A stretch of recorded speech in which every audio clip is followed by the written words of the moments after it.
Okay, so I have the battery right here. Right now, nothing's happening. Hold it down. Nothing turns on.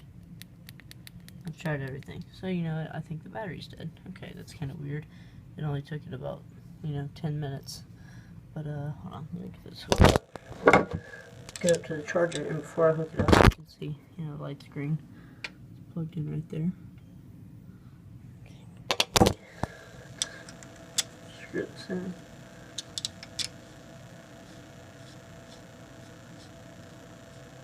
When I screw it in, the light turns yellow.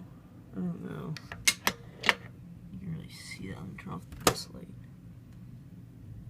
It is yellow though. Let me show you what happens when I actually screw it in.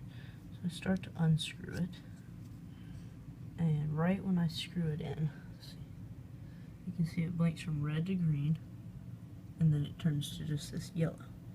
And on here, when I first screw it in on this little button, see, this will blink. It'll blink all 4 colors. It'll be it's like red, blue, and green, and then it'll blink blue 4 times, and then this will be yellow, and this will turn off. Show you again. So it's green. They both start blinking. Then this is yellow, and this won't do anything. Still, when this is plugged in, I mean it's tight. It's not getting much tighter. Still nothing's turning on. It's still plugged in. And this is yellow now. So I don't know what this means. This is eGo T from Buku, B-U-K-U, Vapor. So I really don't know. Anybody knows what's going on, please help.